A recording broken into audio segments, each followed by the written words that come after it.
Olá, eu sou Tânia Bragança e estou aqui para mais um podcast da Praxisjur Conexão Jurídica, o seu podcast jurídico. E juntamente com o Dr. Cleuton Guimarães, estaremos hoje entrevistando uma pessoa incrível, como sempre, né, doutor? Nós sempre temos pessoas maravilhosas aqui que nos trazem muito conhecimento. Doutora Gisele Groeninga. Doutor, o que você espera desse podcast? Muita coisa, porque eu conheci a professora Gisele Groeninga há muitos anos atrás, em encontros do IBDFAN.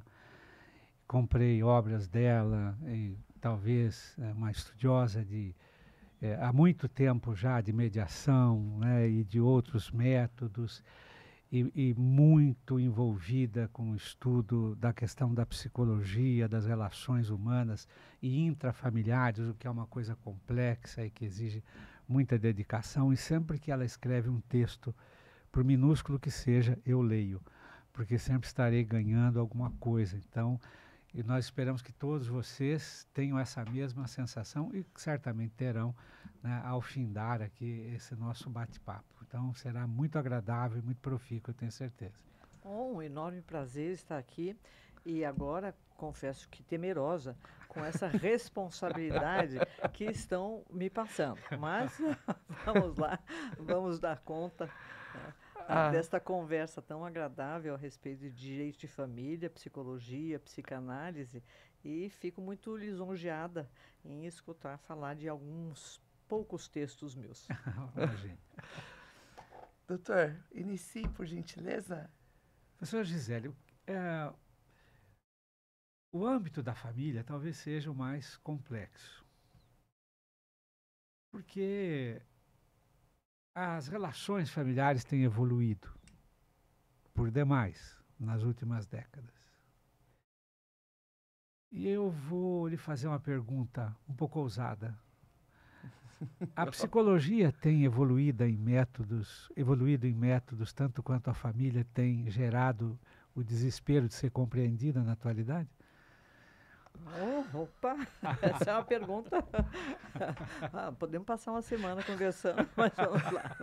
Primeiro, eu acho que as relações familiares, o que evoluiu foi a nossa visão da família, né? E o direito que dizia o que era família e o que não era família, agora se inverteu, né?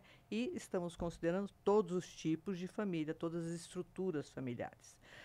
Certo é que também as relações se modificaram um bocado, né?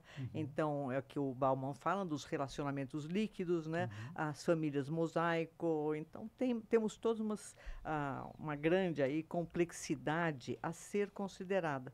Porque há um tempo atrás, nós tínhamos muito menos complexidade, né? Então, a família tradicional, o modelo tradicional, quem não se encaixava no modelo tradicional não era nem considerado de família. É certo que ainda, atualmente, algumas famílias são consideradas mais de família do que outras famílias. Mas, seja como for, nós contemplamos, e o direito contempla, né, todas as estruturas familiares. E acredito que sim, que a psicologia, e eu posso dizer, com o concurso da psicanálise, tem sim evoluído na consideração das relações familiares e, inclusive, com propostas de caminhos, e aí a gente entra na interdisciplinaridade, né, de caminhos também para o direito das famílias, né? Então, essa contribuição, essa junção, psicologia, psicanálise, direito das famílias e análise da complexidade que é inerente aos seres humanos, inerente a todos nós, isso traz um ganho muito grande, tanto para o direito quanto para a psicologia e a psicanálise. Então, sim, aliás, eu padeço de otimismo crônico, né? Mas então, sim, nós temos evoluído na nossa compreensão das famílias e nos métodos para abordar a complexidade dos fenômenos humanos. Muito bem, eu acho que eu também estou convencido disso, né? Eu estou convencido disso. Essas mudanças, né, dos costumes e das relações familiares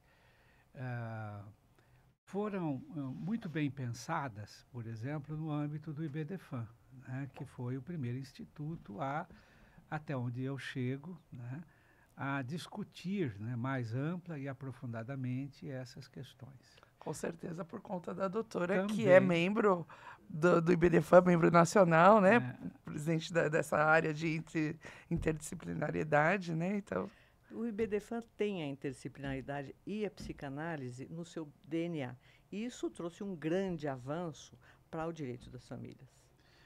E esse direito das famílias, que, de certo modo, não é, é aquele formatado no Código de 2002, cujo projeto foi levado ao Congresso quando eu cursava o meu primeiro ano de Direito, em 1976, mais ou menos.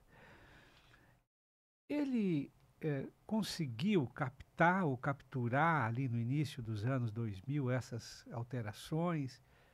O direito de família precisava ser mais, ou das famílias, precisava ser mais flexível ainda, dado o fato de que as famílias são multifacetadas. Hoje, por exemplo, como é que a gente lida com um trisal como o mesmo arquétipo, né, da estrutura que tem o poder familiar, baseado num casal hétero, por exemplo, como ainda está lá formatado, né, no código? Como é que essas coisas ressoam, né? Nós precisaríamos desta modificação, o tratamento, digamos assim, que fosse mais adequado, né, à família atual, aos modelos familiares atuais? Com certeza. Aliás, o Código de 2002, ele já nasceu velho. Né?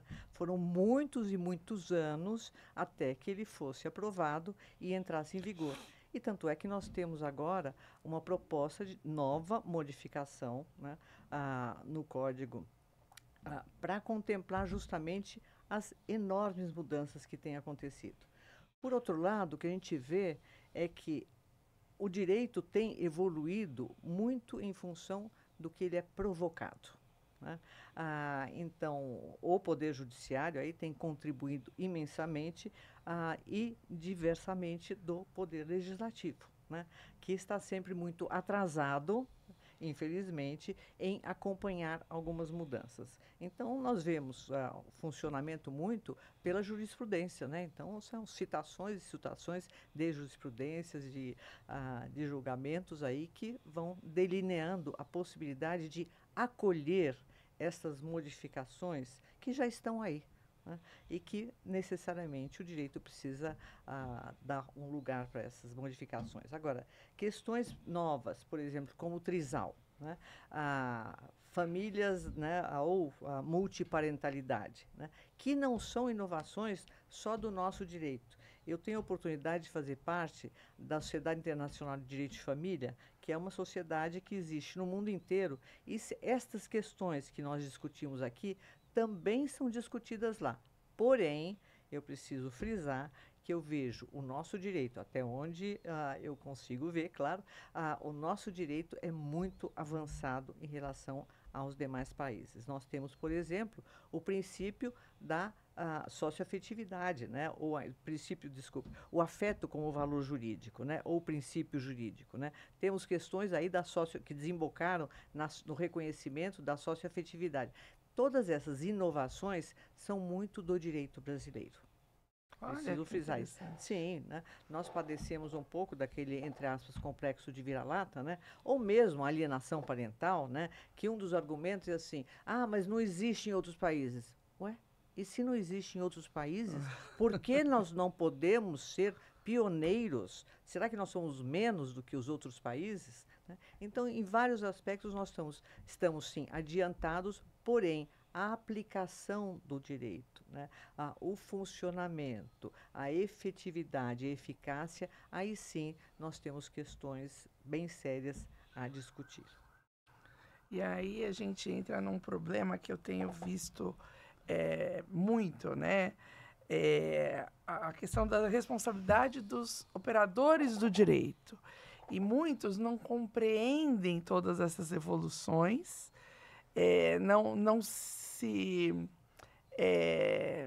não se capacitam para entender as questões emocionais e psicológicas que envolvem todos esses casos e acabam ficando presos à letra fria da lei E a gente vê problemas seríssimos, porque isso certamente vai desembocar em situações graves, psicológicas, né, psíquicas, muitas vezes, das crianças que estão envolvidas nessas relações, né, doutora? Com certeza, e que bom que você traz este ponto, né? Porque a aplicação do direito, há um tempo atrás, os operadores do direito, né? Se acreditava o quê? Numa situação muito mais litigante, né? Na letra fria da lei, né? Era um Uhum. direito mais positivista, só que tudo isto foi sendo arejado, vamos dizer, e se modificou, então a necessidade agora de uma postura diferente dos operadores do direito. E essa postura diferente necessariamente passa por um conhecimento de outras disciplinas. Né? Sim. Não é à toa que se fala tanto em interdisciplinaridade. Né? Isso é também para instrumentalizar os próprios profissionais do direito para reconhecer as questões e reconhecer também o limite de suas atuações. A gente vê, né, os processos judiciais, eles podem ser enlouquecedores. Sim. Enlouquecedores, né?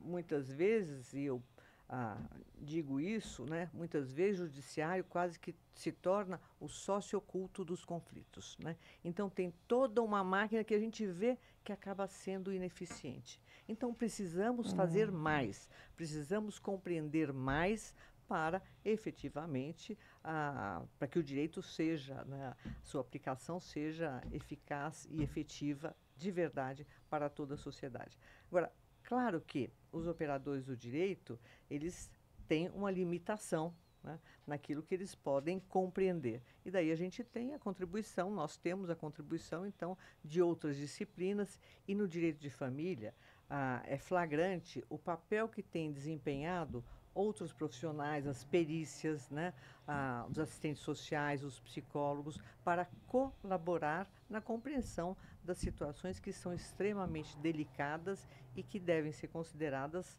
caso a caso. Exatamente. Aí eu vejo assim que você depende muito de você ter um magistrado que compreende a importância e defere esse tipo de prova, né? Que não é, unânime. Que não é unânime. Então, assim, e quando a gente consegue, isso fica muito esclarecedor nos processos.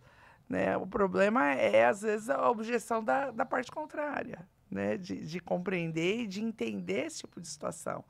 E, às vezes, você tem laudos ali comprovando situações gravíssimas, mas que os colegas, às vezes, fazem questão de não enxergar ou de negar.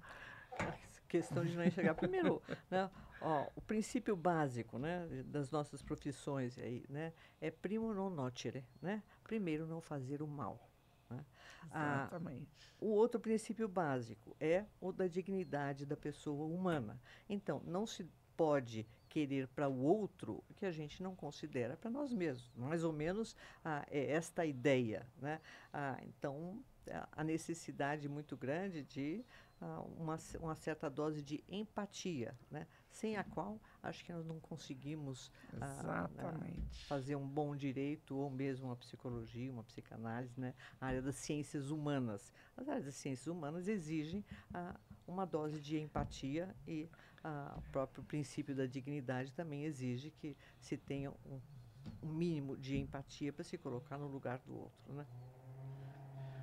Já que a nossa conversa é uma conversa sobre operadores do direito, eu sou uma pessoa de uma formação múltipla, porque quem andou pelo Ministério Público 30 anos, eu fiz de quase tudo, né? Não tudo, mas atuei em muitas áreas. Eu me lembro que quando eu atuava no júri, por exemplo, como promotor, vinha lá um réu com um laudo do setor próprio do Estado, psiquiátrico. E eu perguntava ao advogado assim, por quanto tempo o seu cliente foi entrevistado pela psicóloga? Ele falou, está aí escrito, 40 minutos. Eu disse, isso basta para conhecer uma pessoa? Isso basta para um diagnóstico? Quanto tempo levaria um psiquiatra para dar um diagnóstico final sobre alguém, ele deveria se encontrar com esta pessoa pelo menos umas 8 vezes em longas entrevistas antes de opinar. E eu transporto isto para o nosso campo. Por exemplo, eu fui promotor de infância no centro da cidade, né? Família, infância, essa coisa toda. Nós tínhamos lá a equipe profissional, com assistentes sociais, com psicólogos, etc., e que analisavam os casos dentro das limitações estruturais. Que é o que ocorre até hoje. E aí eu me lembro que as assistentes sociais, muitas vezes, faziam as suas opiniões baseadas no patrimônio, na situação física. Eu dizia, não me interessa saber se a criança está numa casa bonita, ruim, bem arrumada, desorganizada, se tem imóveis ou se não tem imóveis, etc. É outra conversa. Eu queria saber da ambiência social, a família, enfim.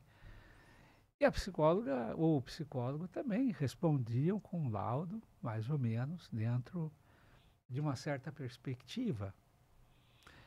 E eu me lembro de uma vez eu ter dito a uma psicóloga que veio me cobrar uma posição sobre uma criança, e eu disse a ela, olha, o promotor aqui sou eu, quem faz o papel de pessoa má sou eu na novela, o seu papel é de pessoa boa.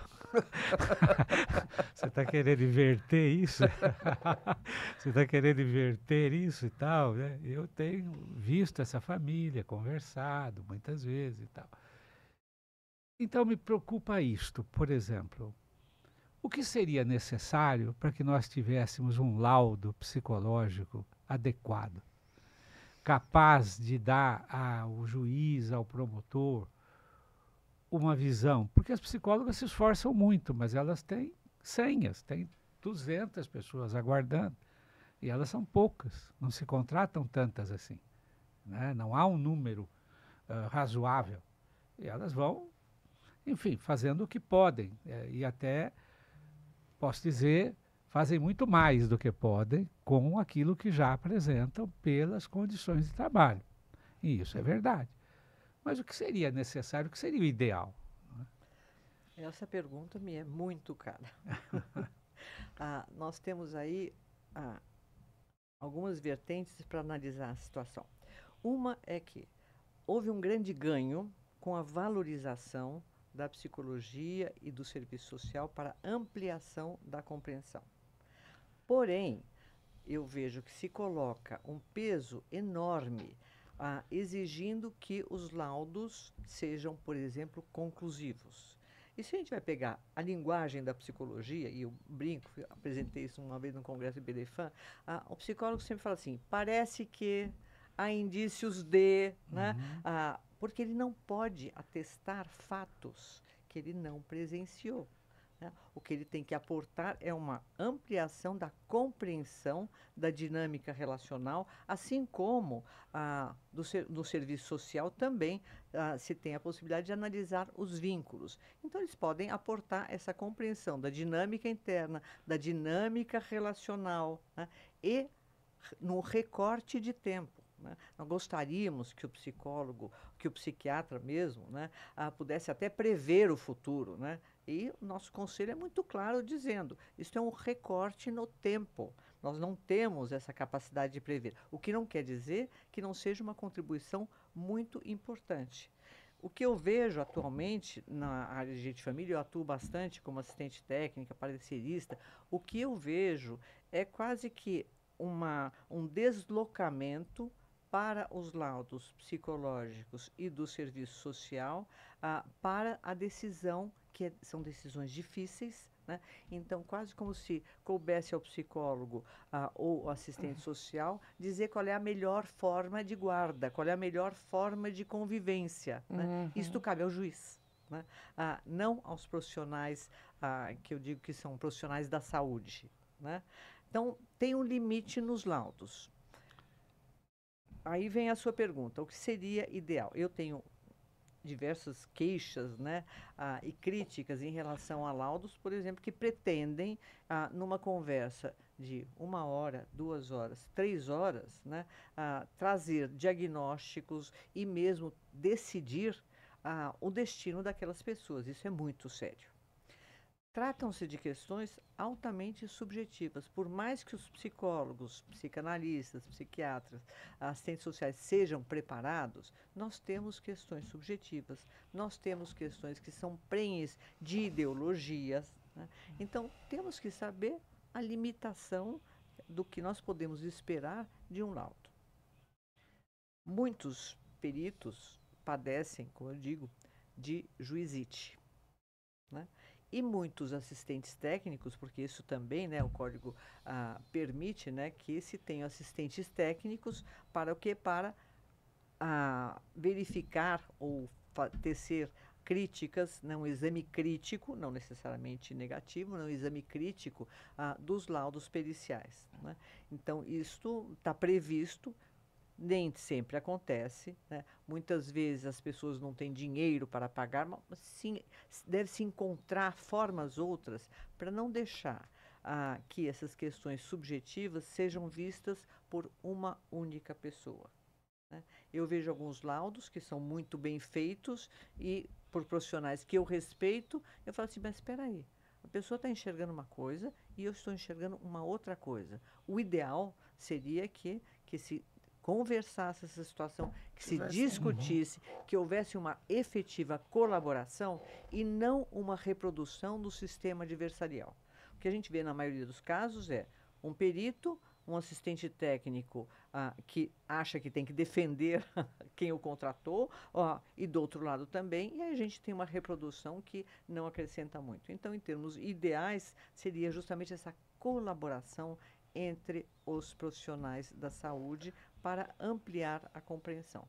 Não é isso que nós vemos na maioria das vezes, mas estamos chegando lá, né, e pretendemos, inclusive o IBDFAN, né, e a Diretoria de Interdisciplinaridade está formulando um documento para enviar para o CNJ e também vamos estudar a parametrização das perícias, né? Porque as perícias, por exemplo, nós temos método um, método outro, e fica muito difícil para os leigos entenderem ou mesmo para ver uma crítica abalizada, né? Então, temos muito que caminhar, caminhamos muito, são contribuições importantíssimas, mas temos muito que caminhar. Então, a sua pergunta me é muito cara.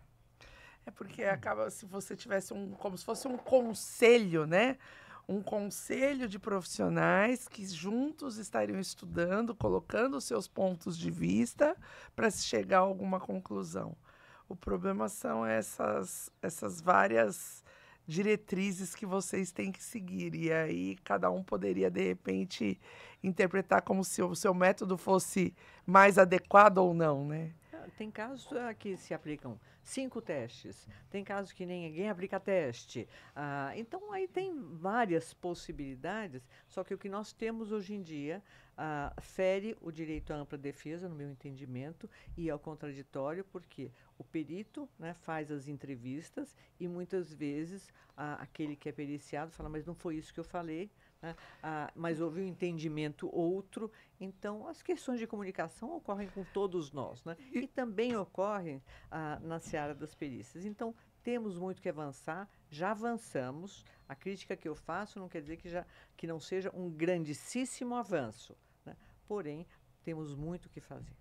E os assistentes até são impedidos, né, hoje, de participar das entrevistas. Sim. Tem aquela resolução que... O Conselho Federal de Psicologia, né, entende que não pode participar. Isso é um assunto para discutir, né, porque isso introduziria um outro elemento, mas também é uma situação de perícia, né? Então, precisamos aí ver como é que nós vamos contornar. Alinhar, né? Mas efetivamente contemplar o direito ao contraditório e a ampla defesa, que muitas vezes não ocorre. Porque não se registra por outra via essas entrevistas. E isso torna difícil. E aqui, assinalando, né, sem querer retomar o meu padrão acusatório, não se trata disso, mas eu penso que os juízes colaboram muito com isso, porque eles deitam as suas decisões sobre o que vem de lá, sem muito refletir. Às vezes A delegam, né? respeito Delegam. é aquilo que você disse, se delega. Mas eu queria lhe perguntar uma coisa muito interessante. Eu já fui um adversário muito renhido da alienação parental. Porque fui ler as suas bases, os seus fundamentos, o autor, a sua dissertação, a ausência de conclusão, as dificuldades que se colocaram. Embora os fatos que levam à alienação parental, enquanto fatos, devem ser amplamente reconhecíveis. E é o normal. Tanto enfrentei isso como promotor, como hoje como advogado. Então, não se nega, eu vejo isso todos os dias. Todos os dias. O que me preocupa, uma vez eu apanhei, num caso meu, guarda, eu já era advogado, um laudo de alienação parental feito por uma assistente social. E numa entrevista de meia hora, ela qualifica aquela postura de alienação parental.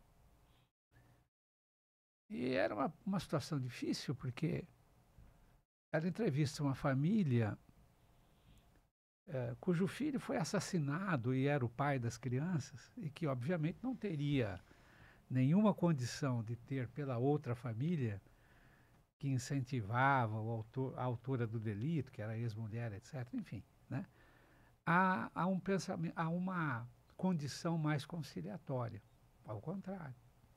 Então era uma situação muito complexa que Extrema, requeria, né? De extrema... no mínimo, uma psicóloga do seu quilate, né? Para avaliar aquilo.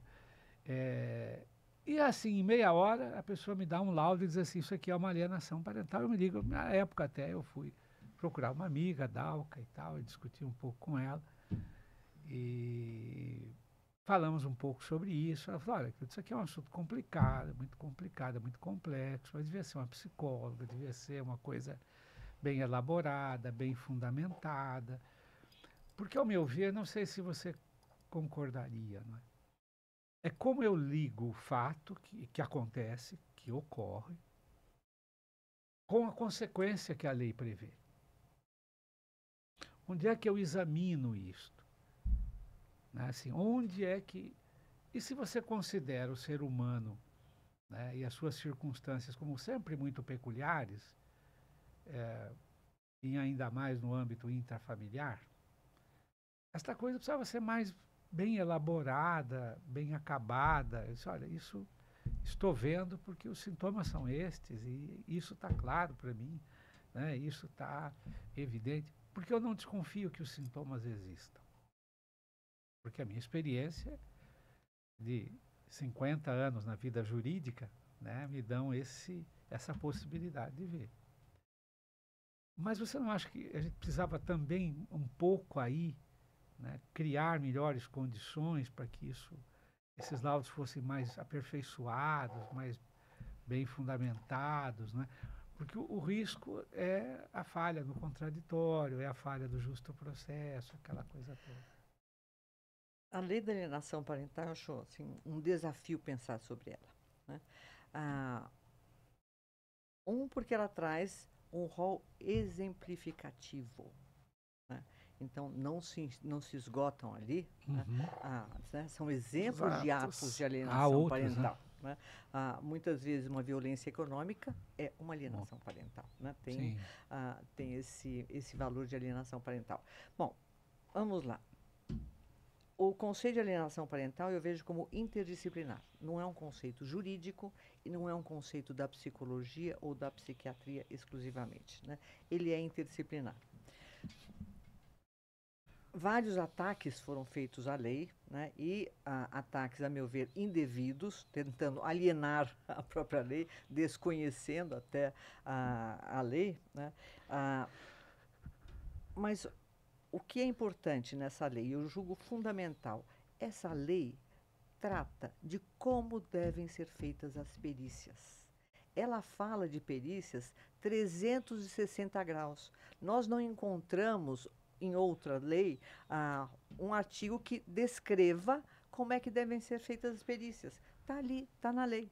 Além do que, a lei prevê uma série de etapas, né, desde a advertência do juiz até acompanhamento biopsicossocial. Quer dizer, tem uma série de etapas a serem cumpridas. Que ampliou a compreensão de todos, né? Claro, e dá possibilidades, né? O fenômeno da alienação parental tem outro aspecto, né? Ele não necessariamente é consciente. E aí nós entramos nessa seara da psicologia e da psicanálise, né, que os fenômenos humanos, eles são multideterminados. Nós, para simplificar, a gente vê uma relação causa e efeito única, né? Mas, na verdade, são vários fenômenos, várias causas que vão desembocar no fenômeno da alienação parental.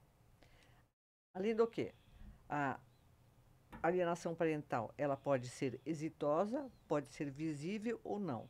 Eu prefiro usar tentativa de alienação parental. Muitas vezes há aí tentativas de alienação parental, né, e não aparece sintoma na criança, né, o que não quer dizer que não ocorra. Muitas vezes há tentativas, mas nós temos um pai ou uma mãe que são extremamente diligentes e eu, em alguns casos, me pergunto de onde eles tiram força, né, para ir atrás dos filhos, para lutar, né, pelo seu direito, e na verdade é o direito do filho, né, em conviver com o pai e com a mãe, mas eles vão atrás, então a alienação não vai ser exitosa, mas está presente ali. Então, devemos ampliar a nossa compreensão, sim.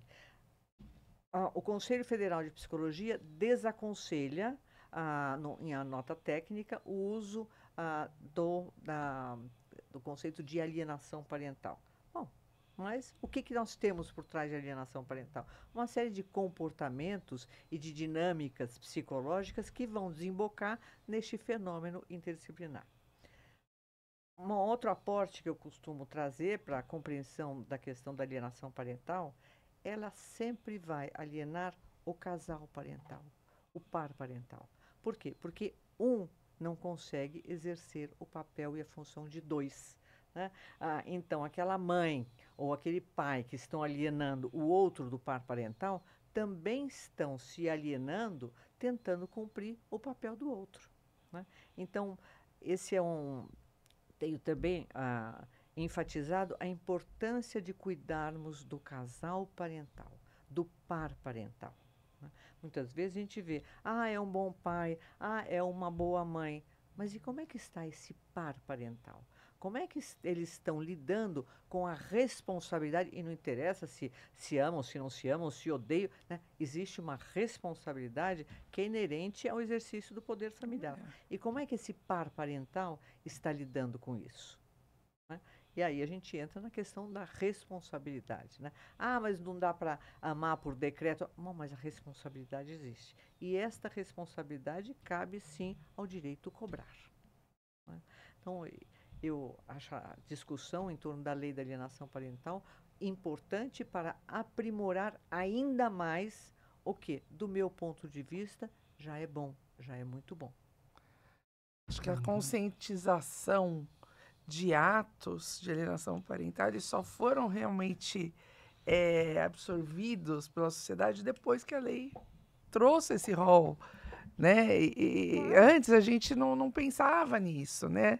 Você às vezes via essas questões, mas não entendia o quão isso traria de prejuízo aquele núcleo familiar, né? Exatamente. Então, eu acho que a lei é muito, muito clara, é muito esclarecedora. E é uma lei contemporânea, né? Se pensarmos também há um tempo atrás, a própria legislação alienava os pais, não era? A guarda ficava com a mãe, sim, não é? Os pais tinham que pagar alimentos e o direito, dever de fiscalização. De né? visita, né? Que hoje, graças a Deus, a gente está conseguindo mudar isso. Mas ainda está no código. Mas ainda Ainda tá, não na muda, lei, né? né? Então, precisaríamos, né, dessas mudanças com urgência, mas era assim, pai visita, né? Só que com as transformações sociais, felizmente nós temos aí um equilíbrio maior e a consideração da necessidade, não só dos filhos, mas também dos pais e das mães, né, na criação desses filhos. E só comentando interessante, eu tive um caso recentemente onde o pai, dois jovens, bem jovens, tiveram um filho, esse casal, e acabaram não ficando juntos, eles namoravam e não se casaram, enfim, e a mãe fazia faculdade, trabalhava, e como ela saía da faculdade com 18 anos, 19 anos de idade, ia às vezes para um barzinho, para uma balada, a criança ficava muito com a avó paterna, que era sempre disposta ali a ajudar e tudo mais, e ok, né, as redes de apoio, e eu sei que a juíza deu a guarda unilateral para o pai, por conta dessa questão de já ficar mais tempo com o pai, mas deu a guarda unilateral e estabeleceu as visitas com a mãe a cada 15 dias, aquela coisa que a gente... Numa inversão. Numa inversão assim, eu falei, meu Deus, mas espera aí, onde é que nós estamos, né? Como é que nós vamos agora punir uma mãe que trabalha porque ela vai numa festa de final de semana, na idade que é para fazer isso, e ela, ao mesmo tempo, amamenta esse filho diariamente por 3, 4 vezes, porque ela ia 3, 4 vezes para casa do pai para amamentar até 3 anos de idade. Então, é uma inversão de valores, né, que a gente normalmente não está acostumado a ver, né? Eu acho que é a perversão da ideia de igualdade, né? E a gente vê isso, né? O direito do pai e da mãe são iguais. Bom, sim, são iguais, mas cada um de acordo com a sua função e o seu papel, né? Pai e mãe são iguais. Peraí, né? Tá bom que o pai pode exercer um pouco de função materna, a mãe também, função paterna, etc. Mas isso não quer dizer que a gente deva borrar as diferenças, né? Então tem casos de pedido aí de divisão de tempo, né? De crianças de 1 ano, 2 anos, né? Tem que dividir, né? Peraí, divide a criança ao meio, então? E quais são as necessidades daquela criança? Aí a gente entra de novo, né, na importância da psicologia e da psicanálise para nos mostrar as fases do desenvolvimento, né? O que aquela criança precisa, né? De mais tempo com um, mais tempo com o outro. Como é que estão sendo divididas essas funções, né? Eu gosto muito ainda da Françoise Doutor, né, que tem aquele livro que o nome hoje em dia a gente vê como inadequado, né? Quando os pais se separam, né? Na verdade, os pais não se separam nunca, né? Mas é quando o casal conjugal, né, os companheiros se separam, né? E ela fala da importância do genitor contínuo e do genitor descontínuo, o que não torna um ou outro pior ou melhor. A criança precisa dos dois, como também a criança precisa deste casal parental. E eu tenho insistido muito nisso, né? Hoje em dia a gente fala dos planos de parentalidade, né? Que também é um avanço, né? É um instrumento importante para responsabilização, né, dos pais e para que eles assumam, então, quando puderem, compromissos com relação à criação e quase como também uma carta de intenções, né? Como é que vai ser a criação e educação dos filhos. Isso eu acho importante. Eu queria fazer uma colocação de algo que, para mim, é perturbador. Mas eu vou fazer essa questão apoiado no seu raciocínio, nas suas premissas. Acho que nós temos aqui algo bem fixado, que é a importância, né, o pressuposto da importância do convívio da criança com os pais. Mas nós estamos vendo hoje o atravessamento do direito de família por uma espécie de cultura woke. E isso tem atingido o direito de família de um tal modo a estar hoje na lei, ao meu ver, inconstitucionalmente, que o autor da agressão fundada na Lei Maria da Penha perde a possibilidade da guarda compartilhada. E isso vai representar, no fundo, e ao cabo aquilo que a lei quis evitar ao tornar obrigatório a guarda compartilhada. Então, quem venceu aí? A violência ou o bom senso? Lhe devolvo a pergunta. Porque, a menos que a violência seja contra os filhos, e ela existe, mas a suposta ameaça, agressão à mulher, etc., evitar, ao meu ver, aí vence a violência. Porque o bom senso do legislador, o bom senso dos tribunais, em criar condições para que esse par parental mantenha um certo nível de convivência, compreensão, uma vez que qualquer pessoa com mais de 40 anos sabe que ninguém se separa e que o divórcio é uma ilusão quando se tem filhos, por mais que isto seja realidade, hoje enfrentamos uma situação, ao meu ver, né, completamente complicada. E eu fazia um caso aqui de direito de família que envolvia uma alegada situação de violência doméstica, e eu me lembro que eu fui falar com a promotora sobre a questão relativa à guarda, e ela me disse assim: não, mas eu sou comprometida com a mãe, porque há uma agressão. Eu disse: a senhora está me dizendo o quê? Que não adianta eu pedir nada, que a sua opinião será sempre oposta, porque a senhora não é aqui uma curadora da criança, mas também da mãe? Então essas distorções, ao meu ver, posso mudar de ideia, mas é o que eu penso hoje, vem gerando ou vem servindo ao propósito de uma ruptura indesejável, sem possibilidade de conciliação. E os órgãos, os atores do sistema, renderam-se a isso. Eu concordo consigo. Então vamos pegar a questão da Lei Maria da Penha. E quando eu leio, ou mesmo aquela 13.431, acho que é, que versa sobre a proteção de crianças e adolescentes vítimas ou testemunhas de violência doméstica. Né? Mas vamos pegar, então, a Lei Maria da Penha.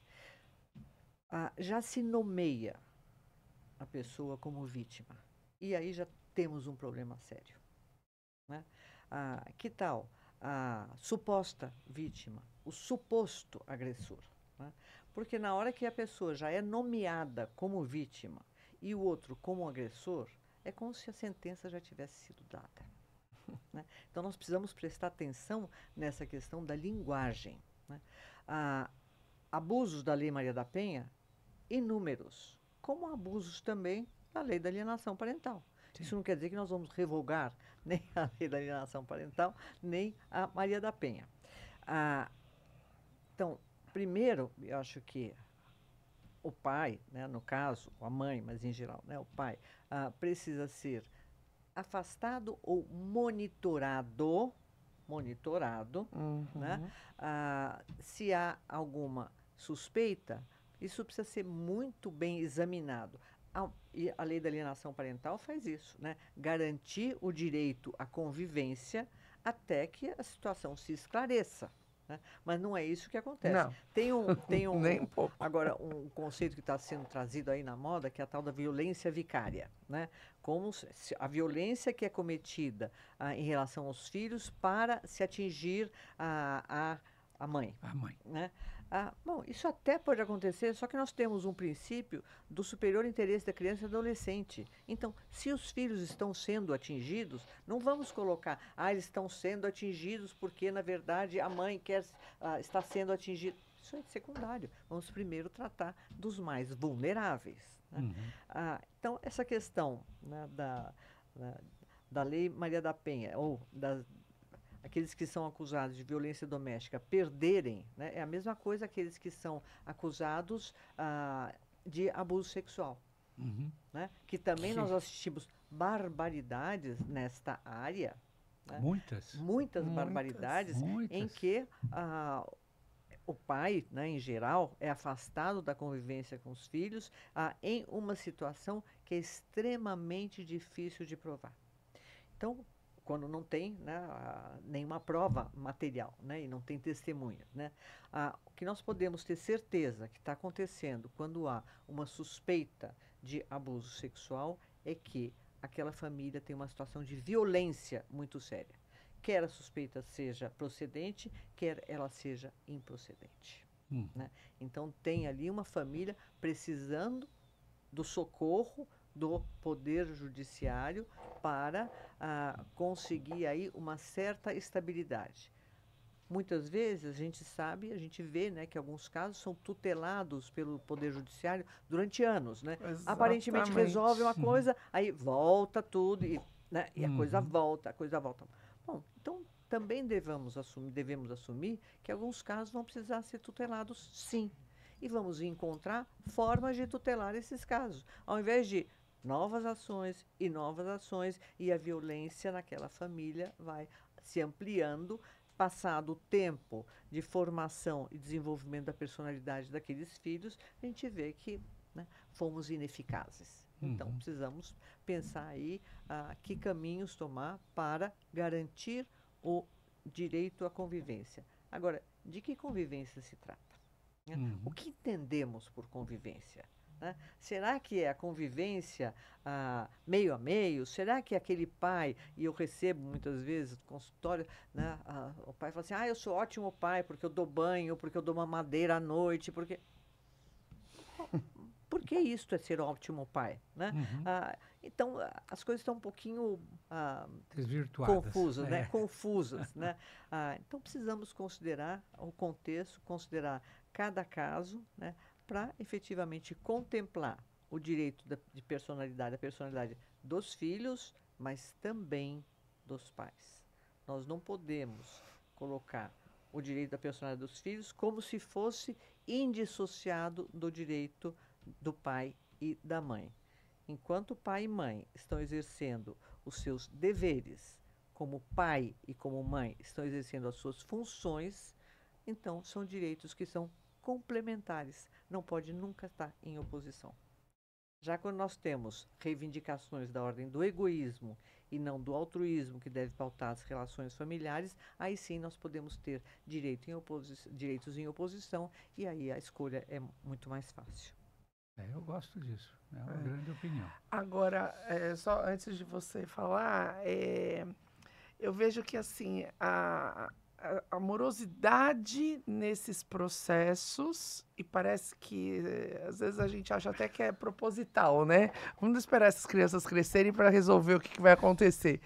E aí vem a questão da implantação das memórias falsas e traumas gravíssimos que essas crianças acabam sendo vítimas, todos, né? E os pais também, porque uma falsa acusação, né, traz a esse vítima dessa acusação ilegal traumas irreparáveis, às vezes na vida profissional dessa pessoa, né, familiar ali, né, na primeira família, enfim. E ao mesmo tempo, do outro lado, a mesma situação. Será que não haveria uma forma de se pensar em um estudo ali, né, disciplinar urgente, rápido, para que se chegasse a uma conclusão, ainda que tenha o contraditório, mas de uma forma mais rápida, para que seja mais eficiente? Pelo menos uma conclusão parcial. Né? Preliminar, ou talvez, uma né? situação parcial, né? Porque é muito moroso mesmo. Né? Então, 4, 5 anos, às vezes, para ter um laudo que tem alguma coisa um pouco mais pontual. Né? Isso não pode acontecer. Agora, eu acho que tem o dever, né, do Estado de providenciar aí situações de convivência. Né? Nós temos tantos profissionais, né? Então também é um outro recurso, né? Acompanhantes terapêuticos, né? Uhum. Acompanhantes terapêuticos nomeados pelo juízo, né? Sim. Que vão observar aquela situação. Muitas vezes acompanhantes terapêuticos que podem relatar, não é para fazer terapia. Sim, Aham. sim, é só para O relatar. judiciário não é para fazer terapia, Isso. né? Mas que vão relatar ao juízo o que está acontecendo ali. Então, essa possibilidade de um acompanhamento outro, né? Fora, né? Do processo judicial, do fórum, né? Fora do fórum é bom, né? Isso traz subsídios outros, né? E um cuidado muito grande, né? O dever nosso é o dever de cuidado. É. Né? Se é o dever da família é o dever de cuidado, Sim. o nosso também é o dever de Sim. cuidado. Né? E muitas vezes nós ficamos impotentes face a um funcionamento que é moroso, que é desgastante, sendo que E todos caro. fazem os melhores dos seus esforços. Né? E Fazem o caro, melhor. né? Porque a gente consegue acompanhante terapêutico para quem tem condições de pagar, Sim, mas tem que é uma gente, parcela mínima da convênios, sociedade. mas convênios com faculdades. Que tem é tantos possível profissionais- fazer é claro, e que é não claro se tem. implementa, É claro. né? É mesmo, e talvez essas faculdades gostariam disso, né? É Porque claro. Com certeza. Eu aqueles tenho uma que são experiência. estudantes gostariam de ter essa experiência. O que não é terceirizar, isso é o Aham. cuidado, né? Terceirizar a justiça, né? Sim. Então, relatórios, não é para fazer diagnóstico, Sim. não é para intervir nas questões que são legais, de guarda, convivência, modalidades. Sim. Isso é competência do juiz. Eu vejo com muita preocupação, às vezes, a formação do juiz e do promotor que atuam ali, e mesmo do advogado. Porque eu acho a área mais delicada com a qual a gente lida. Por exemplo, nas carreiras jurídicas, Ministério Público, magistratura, eu que atuei no Ministério, participei do Conselho Superior, onde a gente admitia remoções, promoções para esse ou para aquele cargo. E havia sempre essa indagação, olha, essa pessoa aqui está querendo ir para uma promotoria de família, mas ela tem Condições emocionais assim, para é atuar o ali. desejo dela, ou ela vai para lá porque é mais próximo da casa dela, porque para a mobilidade dela, ou para a vida que ela tem é melhor, ou para o tipo de... Você não testa, ou manda o juiz ali para trabalhar ali e tal, porque ele gosta simplesmente, ou porque ele tem vinculações com essa área, gosta do estudo dessa área, gosta de desenvolver, porque são decisões difíceis ali, ninguém tem nada fácil pela frente, é muito complexo. Embora hoje as escolas da magistratura, a escola do Ministério tem procurado aperfeiçoar vários cursos, a do Ministério Público é muito dinâmica e hoje em dia é muito bem dirigida pela Tatiana, como foi anteriormente, a da magistratura também, enfim, tem se esforçado nessa formação, tem cursos frequentes, né, e discussões profundas e tal, mas eu acho que ainda falta um pouco desse cuidado que a lei não prevê, né? Enfim, uma vez eu trabalhei com um juiz do júri, ele disse para mim assim, eu não sei o que eu estou fazendo aqui, eu sou um juiz de família. Mas por que você veio parar aqui? Não, porque aqui era o cargo que estava aberto. Então você vê muito isso, a pessoa fala, então goste do que você está fazendo, né? Estude, né? Ou se aprofunde, né? Mas assim, ou funciona, ou colegas mesmo, promotores da época, né? Sabe, eu não sei se eu gosto daqui, mas é o lugar que mais me conforta aqui, por isso ou por aquilo. E esta área não é uma área que a gente possa olvidar, né? As dificuldades, a complexidade. É preciso que a pessoa tenha um certo espírito devotado, né? Há questões que aparentemente não têm solução. O esquema binário do direito não funciona bem aí. Não dá para você dizer, mesmo em caso de família, você tem razão, você não tem. Né? Aliás, faz mais mal, né? Então, Causa o mal. Né? Sobretudo na área de direito de família, todos nós nos envolvemos. Não há como não se envolver. Eu brinco que nós temos casos com os nossos casos. Uhum. Né? Mesmo que não tenhamos consciência, Isso existe, né? Uhum. Isso está ali, né? E a gente fica pensando, a gente tem várias janelinhas aqui de Windows abertas, né? Uhum. Sim. E aquilo fica Sim. de alguma forma. Então, o envolvimento é inevitável. Falou das escolas de magistratura, eu já tive a oportunidade de dar cursos rápidos de Uhum. psicanálise em escolas de magistratura. Para Sim. quê? Não é para formar ninguém psicanalista, mas é para entender um pouco mais do funcionamento do outro e do próprio funcionamento. Uhum. Né? E essa área é uma área que todos nós nos envolvemos. Uhum. Então, altamente recomendável que a pessoa tenha a sua terapia. Recomendável, não é algo que pode ser imposto. Uhum. Né? Mas a responsabilidade do cargo, seja ele qual for, ela precisa ser exercida e o afeto ou o envolvimento não pode entrar pela porta dos fundos. A pessoa tem que ter consciência, né, de que se envolve para depois se desenvolver e para que o processo possa se Caminhar. desenvolver e caminhar. Né?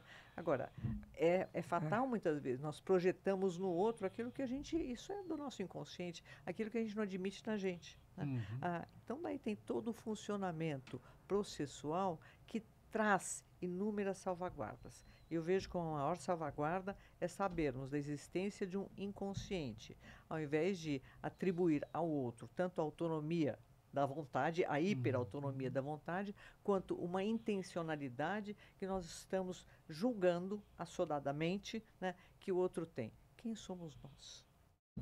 É isso. Então, esse É questionamento. bem isso, né? A gente, quando vai atender o cliente, a gente acaba se compadecendo ali daquela dor, e Claro. óbvio que a gente sente a dor pela pessoa, porque Claro, tem empatia. exatamente, a gente tem empatia, mas o sair dessa dor é importante, porque E o- senão nós não E o conseguiríamos que te atuar. garante É isso? verdade. E o que te garante isso? É a ética profissional. Sim.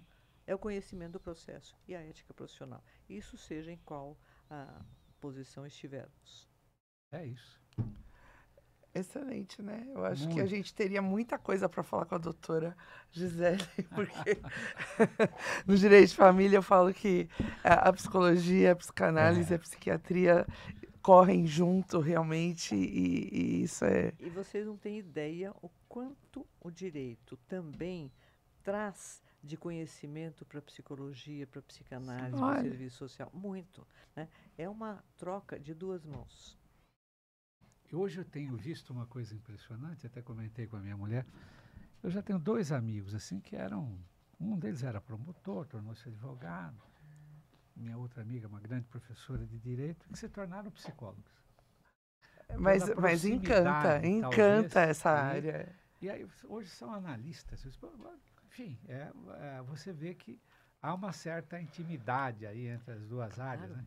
É uma- E eu acho que a busca grande. também Há um pelo corredor, autoconhecimento e o conhecimento para ter o Sim. respeito ao próximo, isso também encanta, né?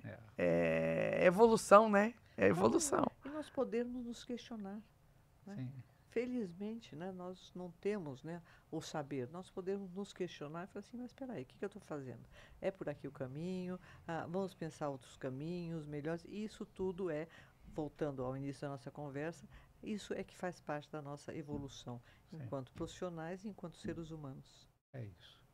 Perfeitamente. Maravilhoso. Obrigada. Eu é que agradeço a oportunidade. Nós sempre temos, querida, o momento do Cleuton no final dos nossos podcasts. Faça um resumo. Ele faz uma conclusão, né? É. Então vamos ao momento do Cleuton. Então, hoje, como nós havíamos prometido, recebemos aqui alguém muito especial. Tivemos a honra dessa convivência por 1 hora, pelo menos, com a requisitadíssima professora Gisele Groening, e que nos revelou aqui o quão complexo é o ser humano, e especialmente nessas relações tão íntimas como as que se constroem no âmbito familiar, as dificuldades da penetração do direito nesse ambiente, como uma arma que não pode ser cortante e que tem que ser aveludada o suficiente para manter, né, o ambiente da sua intervenção unido, mais reconstruído e com vida ainda pela frente, o que é uma grande dificuldade e que sem o auxílio da psicologia, que é a ciência co-irmã do direito, nós não conseguiríamos obter. Então, muitos outros assuntos, né, poderiam estar aqui ainda sobre a mesa, mas como a gente deseja intensamente que ela volte, né, noutras ocasiões prosseguiremos falando. Mas foi, né, um momento de glória para nós aqui, eu acredito. Com certeza. Né, que a Tânia também pense assim, ter aqui uma pessoa tão importante quanto a Gisele Groeninga, não é só aqui em São Paulo, mas para o Brasil. Então, foi muito prazeroso mesmo, nesse encontro.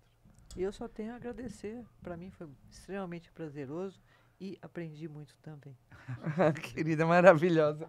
E a gente sempre traz uma lembrança, uma coisinha mais para os nossos convidados, para, né, finalizar esse momento assim, de um modo doce, já que a vida tem sido tão amarga. Olha só. Que delícia. Espero que goste. Muito obrigada pela gentileza. Imagina. Foi um prazer. E obrigada pela elegância. Imagina, obrigada, querida. E é isso, acompanhe o nosso podcast nas nossas redes, no canal do YouTube Praxisjur, Instagram Praxisjur, nosso podcast Praxisjur Conexão Jurídica, o seu podcast jurídico. Obrigada.